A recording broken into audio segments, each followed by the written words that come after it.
Ibihe byiza kuri mwese bakunzi ba cano yacu umupira Rwanda.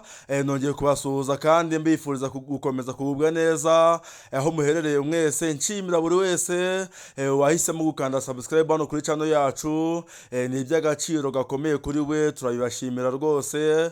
Tubashimira umuhate n'ubumuntu bwanyu mukomeza kutwereka. Ibyishimo mudutera nibyo bidutera courage yo gutuma tubagezaho amakuru yose aba agezweho hano mu Rwanda ndetse no hanze y'u Rwanda muri siporo muri rusange. Kakanya no nkuzaniye amakuru agezweho mu ikipe ya Rayon Sport. Nkuzaniye inkuru nziza ku bafana b'ino kipe, dore ko iminsi yari ibaye myinshi barimo binubira umusaruro utari mwiza w'umutoza Bruno Ferry. Ni umutoza umaze igihe kitari kinini muri ino kipe ya Murera, aho ariko mu minsi amazemo nta gihe cyagiye gishira rwose, ubona ko abafana bamwinubira bavuga ko batishimiye ibyo atanga muri ino kipe, batishimiye uburyo ikipe ikinamo, batishimiye umusaruro ikipe itanga.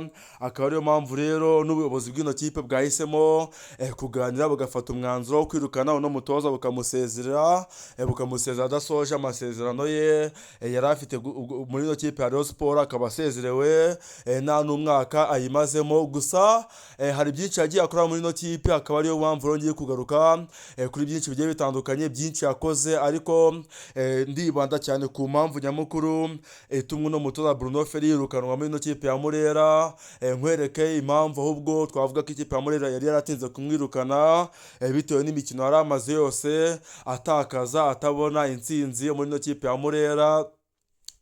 Ndakubwira ko uno mutoza Bruno Ferry yari amaze imikino igera kuri 6 nta ntsinzi abona. Igikomeye yakoraga cyari ukunganya, nako imikino 6 yose yarayinganyije. Byatangiye i Musanze anganya n'ikipe ya Musanze FC. Ku gitego Musanze yari yabanje aza kukishyura neza cyane, akora inota rimwe.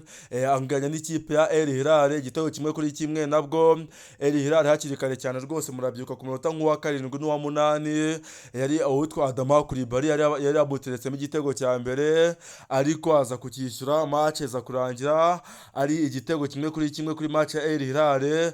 Aza gukurikira ikipe ya El Merreikh y'umutoza wahoze atoza ikipe ya PFC hano mu Rwanda, umutoza benshi tuzi akari umutoza ukunda kudefanda. Ku munsi w'ejo yaje kuba yatsinze ikipe ya AS Muhanga ibitego 4-1, bamwita Darikonovic.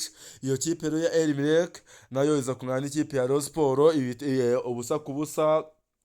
Byumvikana ko kugeza kuri uwo munsi ari ibaye match ya gatatu no mutoza Bruno Ferry yaranganyije.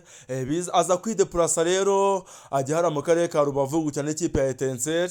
Murabyibuka ni match yakiye na Etincelle uwo munsi na PFC yari yamubanjirije mbere yakiye na Marine FC. APR atakaje kuri Marine byanganyije. Rayon Sport yari yakinye nyuma, icyo yagombaga gukora cyari ukuza ikabona amanota 3 imbumbe kugira ngo irebe ko yagabanya intera iri hagati ya na PFC. Rayon Sport ikina ari ku cyumweru, PFC yakinye ari ku wa gatandatu y'ikipe ya Marine FC. Biza kurangira Muzehe Bekeni umutoza w'ikipe ya Etincelle ahagaritse ino kipe ya Murera, baranganya igitego 1-1. Byumvikana ko ari indi match ino kipe ya Murera yaringanyije, ariko abafana ba Murera bakomeza no gukangwa n'uburyo yagiye yitwara kuri match za Police FC akayisezera mu gikombe cy'amahoro. Kandi nubwo Police FC yisezera mu gikombe cy'amahoro ntabwo yigeze ayitsinda, kuko match ibanza barayinganyije ndetse na match yo kwishyura nayo barayinganya. Byumvikana ko izo match uko ari ebyiri zose nta nimwe yigeze atsindamo, zose bagiye bazinganya. Rero ni umusaruro nkene cyane rwose ku mutoza Bruno Ferry. Yego yasezereye arakomeza ajya muri kimwe cya kabiri, ariko yabasezereye adatsinze, kuko murabizi ko match ibanza 0-0 yo kwishyura 0-0. Byumvikana ko nta gitego na kimwe yigeze abona mu izamu ry'ikipe ya Polisi. Kandi ni ikipe ya Rayon Sport ifite abataka benshi, ifite Ndikumana Asumani, ikagira uwitwa Forunganye, ikagira uwitwa Habimana Yves Rutsiro, ikajyana n'abandi bagiye batandukanye ba Joachim Vinyo, ba Azizi Basane Kuranya, n'abataka benshi Mureri ifite, bitakumvikanye rero uburyo ikipe ikina imikino ibiri yose n'ikipe ya Police FC itabasha no kuba yabona ko yashota mu izamu. Ku munsi w'ejo bwo byabaga homa munwa, Police FC ibona ikarita ku minota 52 w'umukino, byumvikana ko haba hakiri kare cyane, ubu gifite iminota myinshi, iminota ijya kuri 40 urusha adversary umukinnyi wese mu kibuga, ariko ukabona ko ahubwo Police FC nubwo yari yabonye umutuku yakomeje kwataka ikipe ya Murera, aho abenshi rero bavugaga ko byari byaratinze kumwirukana uno mutoza Bruno Ferry, ikipe yari yaratinze kuba yamusezerera, kuba yamwirukana, ikaba yashaka undi mutoza uza kumusimbura, aho byitezwe ko ashobora kuza kuba ari uwitwa Rwaka Claude, ubusanzwe atoza Rayon Sport y'abagore. Murabizi ko nubwo n'ubushize ubwo umutoza yabaga yirukanwe, Robertinho yirukanwa, ikipe yahise ihabwa Rwaka Claude. Niwe mutoza kenshi ubona ko iyo Rayon Sport yirukanye umutoza ari we uhita uza gufata ikipe mu gihe gitoya kugira ngo barebe ko bakomeza gusova sezo yabo. Ni umutoza rero Bruno Ferry usize Rayon Sport igeze muri kimwe cya kabiri cy'imikino y'igikombe cy'amahoro, aho igomba kuzahatana n'ikipe ya Gorilla FC. Ni ikipe idakunda kubagora cyane, aho byakumvikanye ko ari akazi kadakomeye cyane kwa yo bazayisezera n'ubundi bakajya kuri finale, aho byitezwe ko bazahura n'ikipe ya APR FC, kuko ni APR FC ifite ikipe ya Etincelle muri kimwe cya kabiri.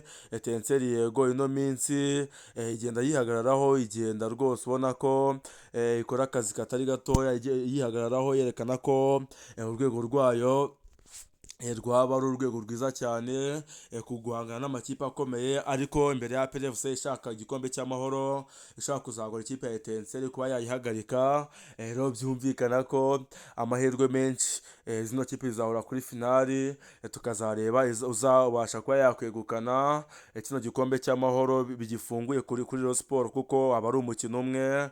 Buriya bitandukanye n'igikombe cya shampiyona, ubwo shampiyona bisaba gukina turunwa, ariko igikombe cy'amahoro aba ari match imwe, tukareba uwegukana igikombe.